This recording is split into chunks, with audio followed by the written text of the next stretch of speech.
আমি স্বামীর দেবনাথ, প্রভাষক পদার্থবিজ্ঞান বিভাগ, GM United degree college Abhaynagar Jessore. Math সলিউশনের পক্ষ থেকে আমার ফিজিক্স ক্লাসে তোমাদের সবাইকে স্বাগতম। আজ আমি তোমাদের ভেক্টর চ্যাপ্টার থেকে পড়াবো।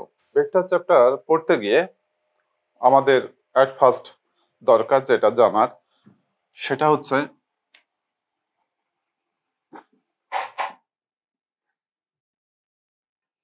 যে রাশি কাকে বলে। রাশি কোয়ান্টিটি।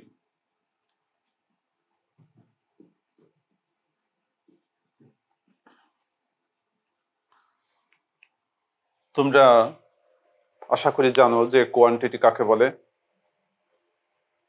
বলতে পারবে কোয়ান্টিটি কাকে বলে? হ্যাঁ, ঠিক বুঝেছ। ভৌত জগতে যা কিছু পরিমাপ করা যায় তাই হলো রাশি। বলো তো, ভৌত জগতে এমন কিছু আছে যা পরিমাপ করা যায় না? তোমাদের কি মনে পড়ে যে কোন জিনিসগুলো পরিমাপ করা যায় না? চিন্তা করো তো, কি হতে পারে? হ্যাঁ, ড্রিম, অ্যাফেকশন, এগুলো পরিমাপ করা যায় না, কিন্তু ভৌত জগতে আছে, অবশ্যই আছে। তাহলে I love you so much, এই কথাটা কি পরিমাপ করা যায়? আমি তোমাকে ভালোবাসি, কতটুকু ভালোবাসি, এটার কি মেজারমেন্ট আছে? কিন্তু ভৌত জগতে তো আছে, কিন্তু এটা তো পরিমাপ করা যায় না। তাহলে আমরা শিখে ফেললাম রাশি কাকে বলে। যেমন ভর, কোন বস্তুর দৈর্ঘ্য, বল, কাজ, সরণ, ত্বরণ,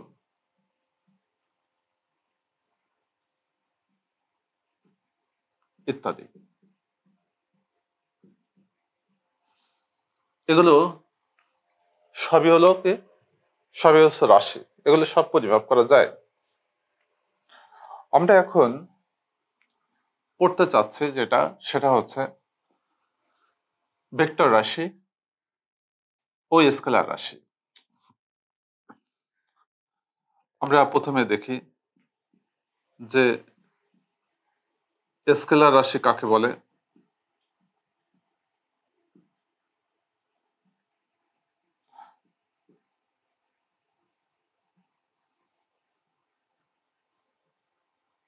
স্কেলার রাশি, স্কেলার রাশি কাকে বলে?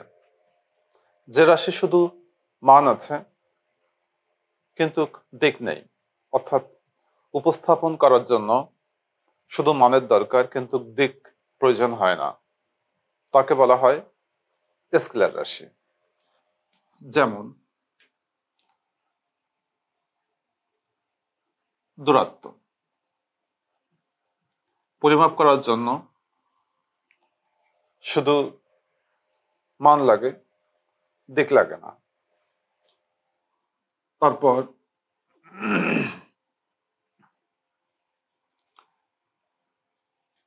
দ্রুতি,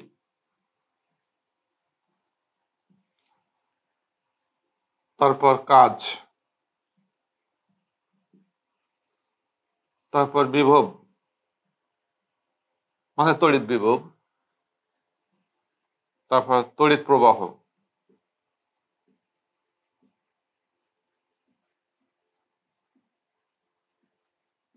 ইত্যাদি স্কেলার রাশি। এবার আমরা যেটা পড়বো সেটা হচ্ছে ভেক্টর রাশি। বলো, ভেক্টর রাশি কাকে বলে বলতে পারবে? তোমরা নিচের ক্লাসে শিখেছো স্কেলার রাশি, ভেক্টর রাশি। ঠিক বলেছ। যে রাশির শুধু, যে রাশি প্রকাশ করার জন্য মান এবং দিক উভয়ের প্রয়োজন আছে, সেই রাশিকে বলা হয় ভেক্টর রাশি। তাহলে আমরা কি শিখব?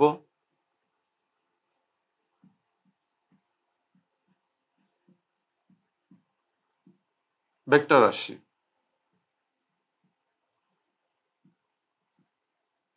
Vector quantity.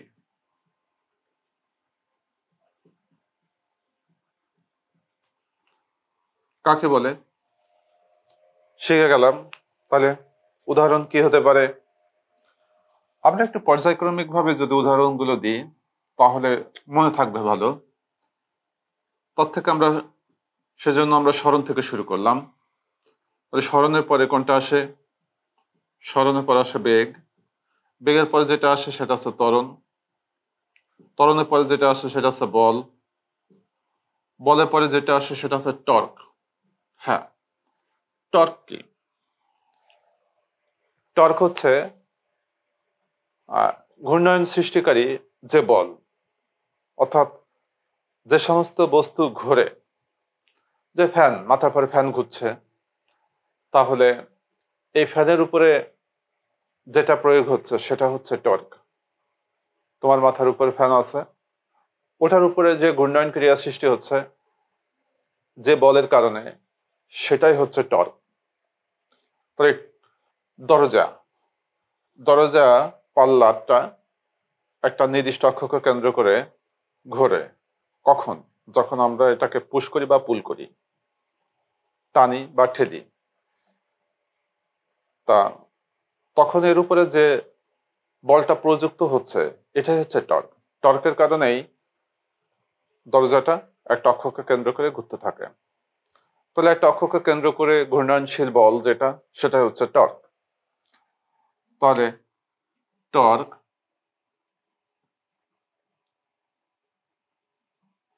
কৌণিক ভরবেগ। কৌণিক ভরবেগ, ভরবেগ ইত্যাদি অনেক আছে, অনেক।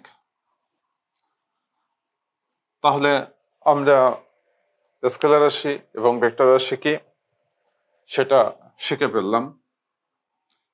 এবার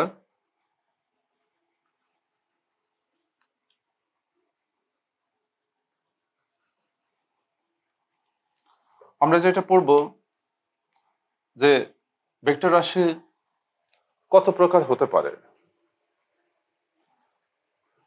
তাহলে আমরা প্রথমে দেখি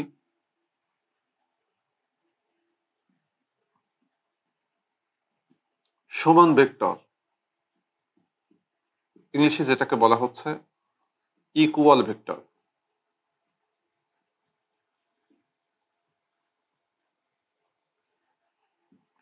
সমান ভেক্টর বা ইকুয়াল ভেক্টর। আচ্ছা, আমরা আগেই দেখেছি যে ভেক্টর রাশি প্রকাশের জন্য কয়টা কোয়ান্টিটির দরকার, কয়টা রাশির দরকার? দুইটা, একটা হচ্ছে মান আর একটা হচ্ছে দিক। তাহলে সমান হতে গেলে অবশ্যই কি করতে হবে?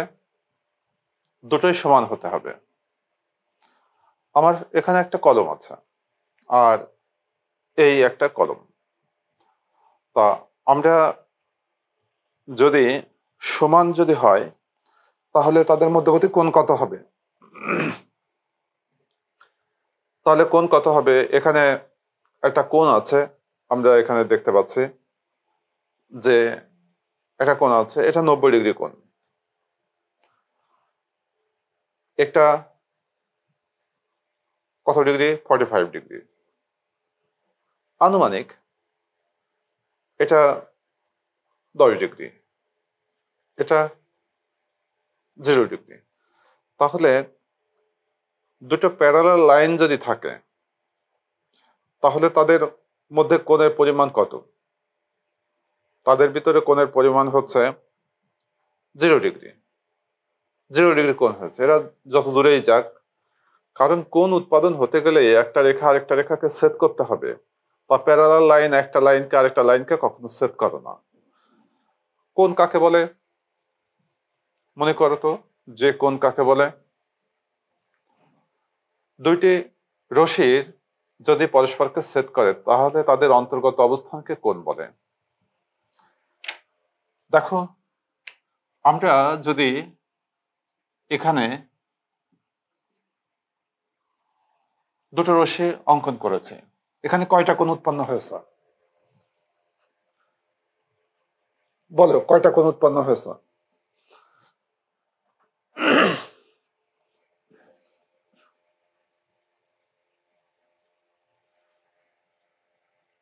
চারটা, দুইটা, না তিনটা, না একটা? এখানে ঠিক বলেছ, এখানে একটা কোণ উৎপন্ন হয়েছে। সেই কোণটা কোণ এই, কারণ এইখানে আমরা কি বললাম যে দুইটি রশ্মির অন্তর্গত অবস্থানকে কোণ বলে। এখানে রশ্মি আছে দুইটা, তাদের অন্তর্গত অবস্থান হচ্ছে একটা, সেই জন্য কোণ হচ্ছে একটা। তাহলে একটা রশ্মি আরেকটা রশ্মি যদি প্যারালাল থাকে তাহলে এরা কখনো ছেদ করবে না। তাহলে তাদের অন্তর্গত কোণের পরিমাণ কত? অন্তর্গত পরিমাণ হচ্ছে 0। তাহলে সমান ভেক্টর হতে হলে মান এবং দিক উভয় সমান হতে হবে। আমরা এটা জানি যে মান এবং দিক উভয় সমান হতে হবে। তাহলে এখানে আমরা দুটো ভেক্টর যদি অঙ্কন করি, তাহলে দুটো ভেক্টর যদি অঙ্কন করি, একটা ভেক্টর হচ্ছে পি ভেক্টর আর একটা ভেক্টর হচ্ছে কিউ ভেক্টর। তাহলে দুটি ভেক্টরের মান এবং দিক যদি সমান হয় তাহলে ওই দুটো ভেক্টরকে বলা হয় সমান ভেক্টর। তাহলে ইকুয়াল ভেক্টর আমরা পেয়ে গেলাম। তাহলে এই ক্ষেত্রে আমরা কি লিখতে পারি যে পি ভেক্টরের ম্যাগনিটিউড আর কিউ ভেক্টরের ম্যাগনিটিউড ইকুয়াল, আমরা এটা লিখতে পারবো। আর তাদের ভিতরে যে ডাইরেকশন আছে সে ডাইরেকশন হচ্ছে 0 degree. So P vector equal Q vector.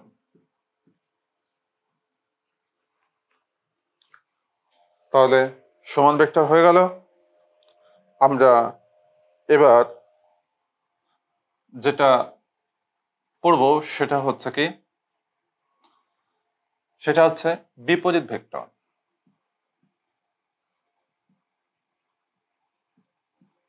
বিপরীত ভেক্টর বা নেগেটিভ ভেক্টর।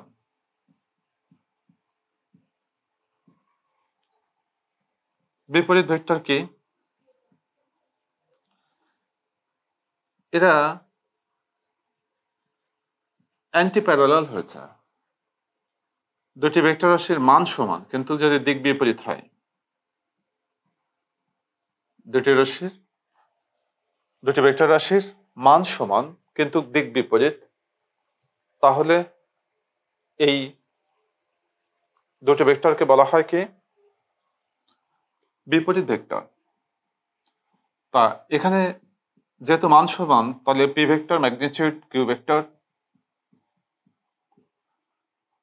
কিন্তু এদের ভিতরে থেটা কত? 180 ডিগ্রি। এবং P vector equal minus Q vector, যেহেতু অপোজিট ডাইরেকশন আছে সেজন্য তাদের মাঝে একটা নেগেটিভ সাইন ব্যবহৃত হয়েছে। এরপরে যেটা আসে সেটা হচ্ছে সদৃশ ভেক্টর।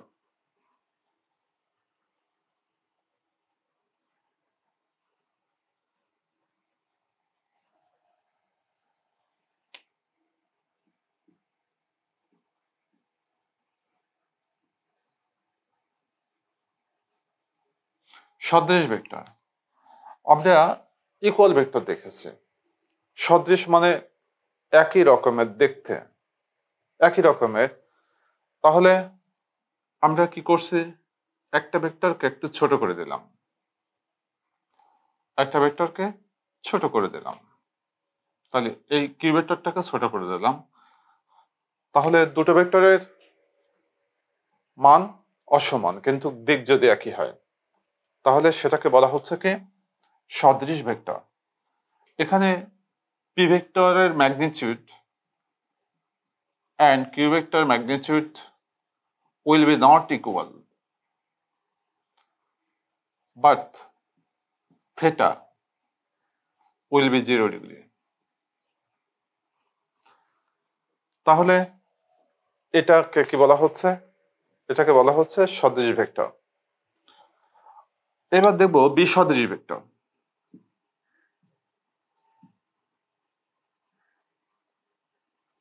বিসদৃশ ভেক্টর মানে সদৃশ ভেক্টরের ইংরেজি হচ্ছে লাইক ভেক্টর, বিসদৃশ ভেক্টরের ইংরেজি হচ্ছে আনলাইক ভেক্টর। তাহলে বিসদৃশ ভেক্টরটা কি? দুটি ভেক্টরের মান অসমান, দিক বিপরীত যদি হয়, তাহলে এই দুটি ভেক্টরকে বলা হচ্ছে কি? বিসদৃশ ভেক্টর। তাহলে এখানে P vector is not equal Q vector and direction between two vectors 180 degree. তাহলে এই দুটি ভেক্টরকে কি বলা হয়? এই দুটি ভেক্টরকে বলা হয় বিসদৃশ ভেক্টর। আমরা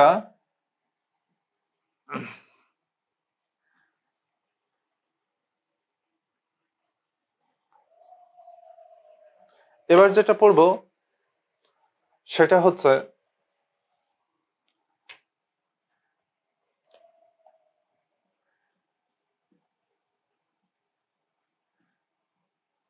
অবস্থান ভেক্টর।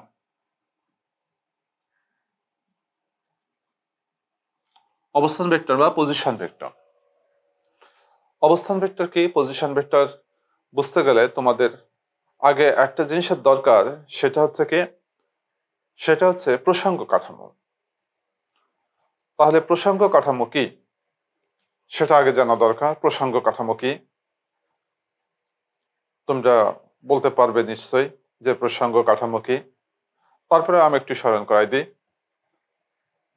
যে কাঠামোর সাপেক্ষে কোনো বস্তুর অবস্থান, বেগ, ত্বরণ, সরণ ইত্যাদি নির্ণয় করা যায় তাকে প্রসঙ্গ কাঠামো বলে। বা এদের ভিতরে আপেক্ষিক বেগ বা আপেক্ষিক দ্রুতি নির্ণয় করা যাবে, সেটাকে বলা হচ্ছে প্রসঙ্গ কাঠামো। প্রসঙ্গ কাঠামোর সাপেক্ষে আমরা অবস্থান ভেক্টর নির্ণয় করতে চাই। এটা এক্স অ্যাক্সিস, 3 ডাইমেনশন একটা ফিগার আমরা বিবেচনা করছি। ওয়াই অ্যাক্সিস, এটাকে বলা হচ্ছে প্রসঙ্গ কাঠামোর মূলবিন্দু। তাহলে প্রসঙ্গ কাঠামোর মূলবিন্দুর সাপেক্ষে কোনো বিন্দুর অবস্থান, মনে করো যে এরকম একটা বিন্দু বিবেচনা করা হয়েছে, তাহলে বিন্দুটা হচ্ছে কি? পি বিন্দু, এক্স ওয়াই জেড যার স্থানাঙ্ক। তাহলে এই বরাবর আমরা এই বিন্দুটার অবস্থান নির্ণয় করেছি। তাহলে প্রসঙ্গ কাঠামোর মূলবিন্দুর সাপেক্ষে পি বিন্দুর অবস্থান দেখানোর জন্য আমরা একটা ভেক্টর ব্যবহার করেছি, যে ভেক্টরটা হচ্ছে আর। তাহলে এই আর ভেক্টরটাকেই বলা হচ্ছে অবস্থান ভেক্টর, যেখানে R vector equal x i plus y j plus z k. আমরা আই জে কে সম্পর্কে এখনই শিখব। আই জে কে এখানে 3টি একক ভেক্টর। তাহলে এখন আমরা দেখি যে একক ভেক্টর কাকে বলে।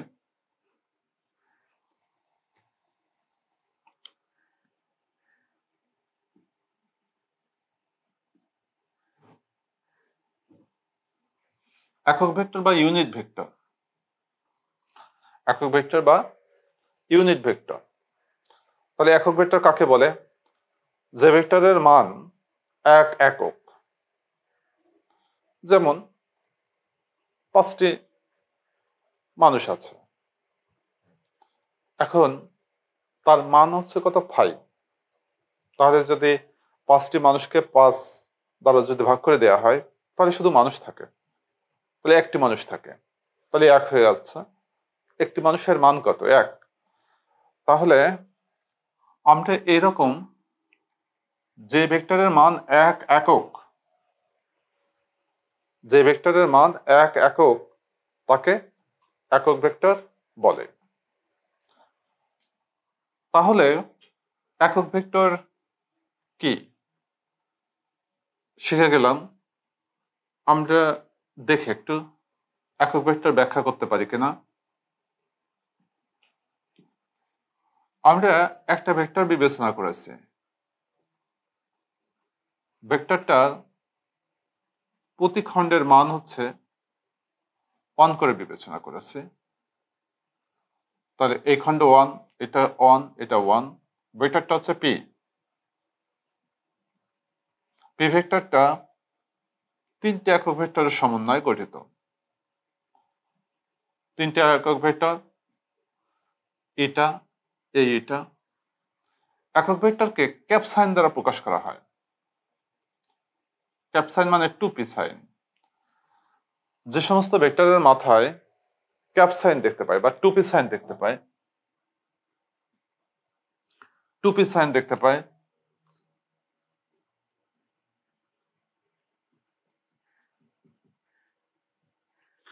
টুপি সাইন দেখতে পাবো, সেই সমস্ত ভেক্টরগুলিকে আমরা একক ভেক্টর বলবো। তাহলে এইখানে কি আছে, যে 3টি একক ভেক্টর, তাহলে পি ভেক্টর এর মান কত? পি করে কত? 1 যোগ 1 যোগ 1, তাহলে এটা কত হচ্ছে? 3। তাহলে পি ইকুয়াল কত? 1 প্লাস 1 প্লাস 1, তাহলে 3। এটা কি হচ্ছে? পি যে ভেক্টরটা আছে, পি ভেক্টরের ম্যাগনিটিউড, মান। আর পি ভেক্টরটা তাহলে, এবং পি ভেক্টরটা ইকুয়াল কি? ইটা যোগ ইটা যোগ ইটা।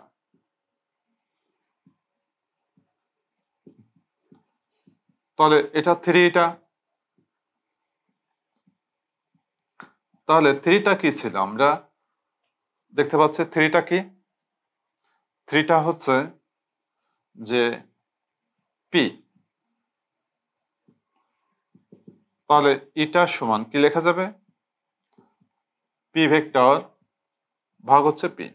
অর্থাৎ যে কোনো ভেক্টরকে তার মান দ্বারা যদি আমরা ভাগ করি, তাহলে আমরা যে ভেক্টরটি পাবো সেই ভেক্টরটা হচ্ছে একক ভেক্টর। আমরা এখান থেকে আরেকটা জিনিস দেখতে পাই, যে যেহেতু পি ভেক্টর ইকুয়াল 3 ইন্টু ইটা, তাহলে নিশ্চয়ই তোমরা জানো যে 3টা কি? 3টা হচ্ছে একটা স্কেলার রাশি। তাহলে এখানে পি ভেক্টরটা আমরা লিখতে পারি ভেক্টর রাশি ইকুয়াল স্কেলার রাশি গুণ হচ্ছে ইউনিট ভেক্টর, একক ভেক্টর। তাহলে এখানে আমরা যে কোনো একটা স্কেলার রাশিকে আমরা ভেক্টর রাশিতে রূপান্তর করার একটা পদ্ধতি পেয়ে গেলাম, যে যে কোনো একটা স্কেলার রাশিকে ভেক্টর রাশিতে রূপান্তর করতে গেলে আমরা কি করব? ইউনিট ভেক্টর দিয়ে গুণ করব। অর্থাৎ ইউনিট ভেক্টর দিয়ে গুণ করলে রাশিটা ভেক্টর রাশিতে ট্রান্সফার হয়ে যাবে। নিশ্চয়ই তোমরা বুঝতে পেরেছো। এবার আমরা যেটা পড়তে চাই সেটা হচ্ছে আয়ত একক ভেক্টর।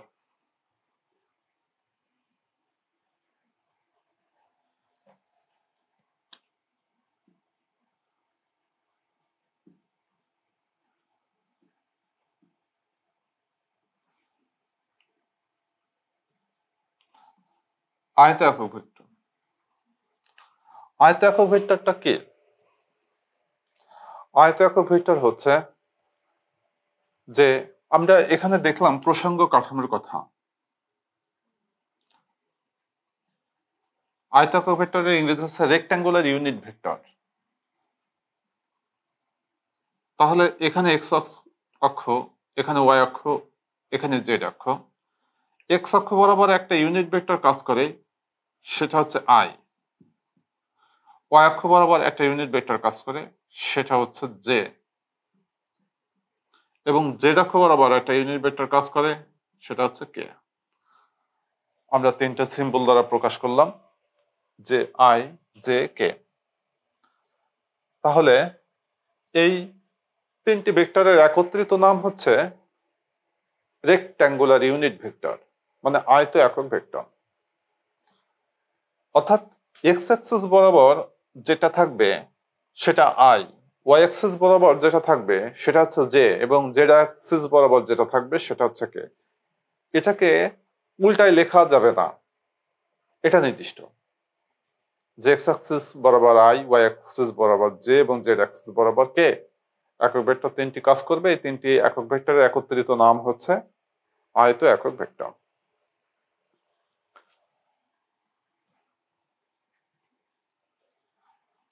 আমরা বিপ্রতীপ ভেক্টর করব। বিপ্রতীপ ভেক্টর ইংলিশে যাদের বলা হয় রিসিপ্রোকাল ভেক্টর। বিপ্রতীপ ভেক্টর, তার বিপরীত ভেক্টরটা কি? বিপ্রতীপ ভেক্টরটা হচ্ছে যে একটা ভেক্টরের মান যদি আরেকটা ভেক্টরের মান যদি ইনভার্স হয়, অর্থাৎ আমরা এখানে দেখতে পাচ্ছি যে পি ভেক্টর ইকুয়াল যদি 5i হয় এবং কিউ ভেক্টর যদি 1/5i হয়, তাহলে পি ভেক্টর এবং কিউ ভেক্টর পরস্পর বিপ্রতীপ ভেক্টর। নিশ্চয়ই বুঝতে পেরেছো তোমরা। তাহলে বিপ্রতীপ ভেক্টর আমরা পড়ে ফেললাম।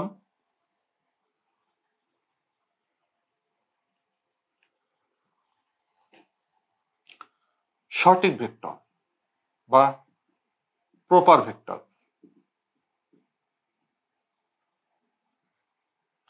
সঠিক ভেক্টর বা প্রপার ভেক্টর কি? যে সমস্ত ভেক্টরের মান শূন্য নয়, এই ধরনের ভেক্টরকে বলা হয় সঠিক ভেক্টর। যে সমস্ত ভেক্টর রাশির মান শূন্য নয়, সেই সমস্ত ভেক্টর রাশিকে বলা হয় প্রপার ভেক্টর। যেমন পি ভেক্টর ইকুয়াল 3i, আমরা এটা শূন্য হতে পারে না, কারণ এখানে একটা ইউনিট ভেক্টর, সেই ইউনিট ভেক্টরের মানটা কত? 1। তাহলে 3 সাথে যদি 1 গুণ হয় তাহলে পি ভেক্টরের মান কত হবে? পি ভেক্টরের মান হবে কত? পি ভেক্টরের মান হবে 3। তাহলে আমরা এইখানে সঠিক ভেক্টর পেয়ে গেলাম। তাহলে শূন্য হতে পারে এই ধরনের ভেক্টরের নাম কি হতে পারে? সেটা হচ্ছে নাল ভেক্টর। নাল ভেক্টর।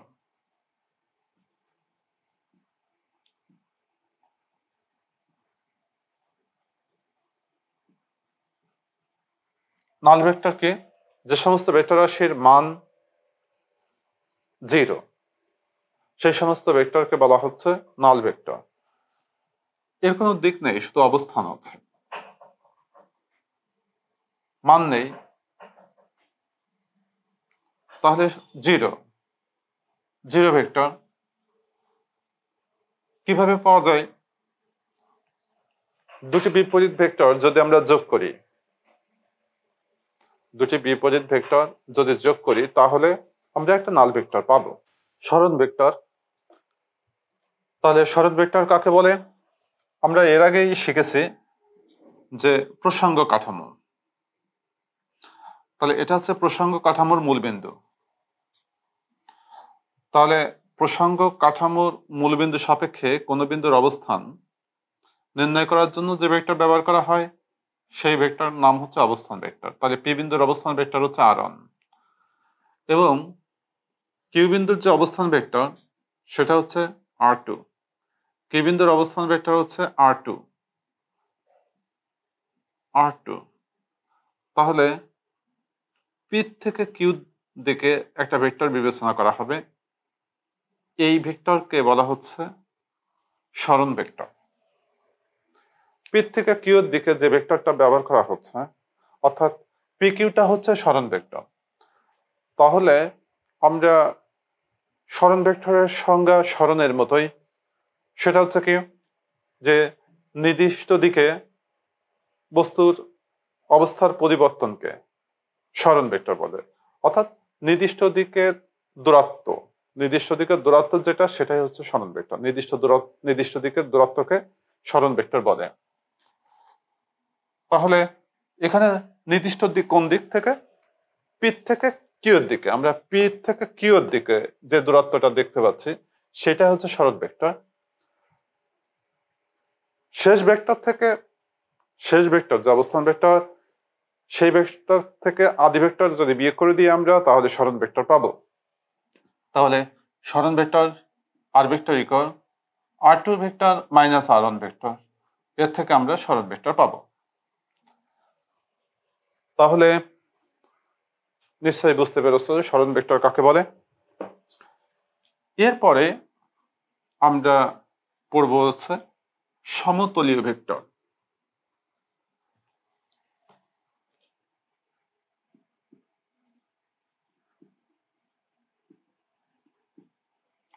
সমতলীয় ভেক্টর। তাহলে সমতলীয় ভেক্টর কি? একাধিক ভেক্টর যদি একটা সমতলের উপর অবস্থান করে, অর্থাৎ আমার হাতে অনেকগুলো পেন আছে, আমি পেনগুলো যদি মেজের উপর ছেড়ে দিই তাহলে এটা মেজের উপর পড়বে, কিন্তু বিভিন্ন দিকে। কেমন ভাবে পড়বে?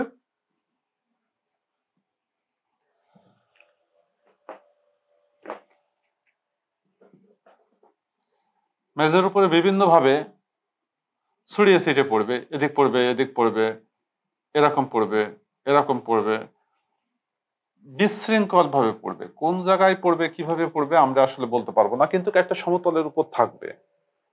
তাহলে এই ধরনের ভেক্টরকে আমরা কি বলবো? সমতলীয় ভেক্টর, কোপ্লেনার ভেক্টর। যে সমস্ত ভেক্টরগুলি একই সমতলের উপর অবস্থান করে সেই সমস্ত ভেক্টরগুলিকে বলা হচ্ছে সমতলীয় ভেক্টর। এরপরে আমরা সমরৈখিক ভেক্টর পড়ব, যে সমস্ত ভেক্টরগুলি সমরৈখিক ভেক্টর।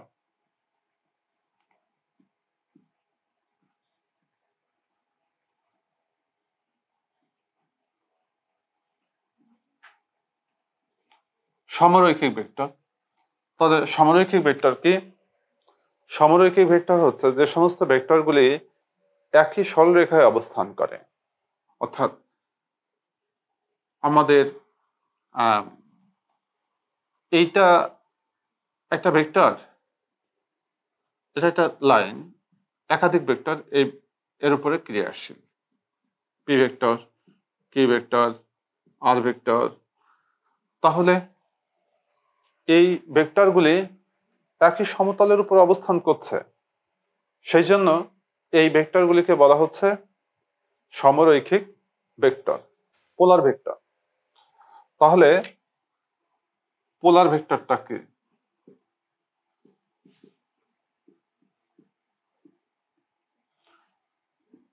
যে সকল ভেক্টর সরাসরি ঘূর্ণায়ন ক্রিয়ার সাথে সম্পর্কযুক্ত নয় সেই সমস্ত ভেক্টরগুলোকে পোলার ভেক্টর বলা হয়। যেমন বল সরাসরি কিন্তু ঘূর্ণায়ন ক্রিয়ার সাথে সম্পর্কযুক্ত না। যেমন বেগ সরাসরি ঘূর্ণায়ন ক্রিয়ার সাথে সম্পর্কযুক্ত না। ত্বরণ সরাসরি ঘূর্ণায়ন ক্রিয়ার সাথে সম্পর্কযুক্ত না। সরণ, রৈখিক সরণ যেটাকে বলা হচ্ছে, এরা সরাসরি ঘূর্ণায়ন ক্রিয়ার সাথে সম্পর্কযুক্ত না, ইত্যাদি। এই ধরনের যে সমস্ত রাশিগুলো আছে সেই সমস্ত রাশিগুলোকে বলা হচ্ছে কি? পোলার ভেক্টর। তাহলে আরেকটা ভেক্টর আছে, সেই ভেক্টরের নাম হচ্ছে অক্ষীয় ভেক্টর। যে সমস্ত ভেক্টরগুলি সরাসরি ঘূর্ণায়ন ক্রিয়ার সাথে সম্পর্কযুক্ত। যেমন প্রথমেই যেটা আমি লিখতে চাই সেটা হচ্ছে টর্ক। এটা সরাসরি ঘূর্ণায়ন ক্রিয়ার সাথে সম্পর্কযুক্ত এক প্রকার বল। আগেই আমি বলেছিলাম টর্কের কথা। তাহলে সেই টর্ক এটি ঘূর্ণায়ন ক্রিয়া সৃষ্টি করছে, তাহলে সরাসরি ঘূর্ণায়ন ক্রিয়ার সাথে সম্পর্কযুক্ত। যেমন কৌণিক বেগ, কৌণিক বেগ সরাসরি ঘূর্ণন ক্রিয়ার সাথে সম্পর্কযুক্ত। তারপরে কৌণিক ভরবেগ, কৌণিক ভরবেগ এই ধরনের রাশি, যে রাশিগুলো ভেক্টর রাশি কিন্তু সরাসরি ঘূর্ণন ক্রিয়ার সাথে সম্পর্কযুক্ত, এদেরকে বলা হচ্ছে অক্ষীয় ভেক্টর। নিশ্চয়ই তোমরা খুব ভালো বুঝতে পেরেছো। আশা করি তোমরা সবাই ভালো বুঝতে পেরেছো। যদি না বুঝে থাকো তাহলে কমেন্টস লিখবে, আমি তোমাদেরকে বুঝিয়ে দেওয়ার চেষ্টা করব। আজকের মতো এই পর্যন্তই, দেখা হবে আগামী দিন নতুন কোনো টপিকস নিয়ে। নতুন ভিডিও পাওয়ার জন্য ম্যাথ সলিউশন চ্যানেলে সাবস্ক্রাইব করবে। তোমরা সবাই ভালো থাকো, সুস্থ থাকো, নতুন কিছু শিখতে থাকো, এই শুভকামনায় আজকের মতো এই পর্যন্ত শেষ করছি। এই ছিল ভেক্টর অধ্যায়ের প্রথম পার্টের আলোচনা। পরবর্তী ভিডিওতে থাকবে ভেক্টর যোগের সূত্র অর্থাৎ ত্রিভুজ সূত্র, সামুদ্রিক সূত্র এবং বহুভুজ সূত্র নিয়ে আলোচনা।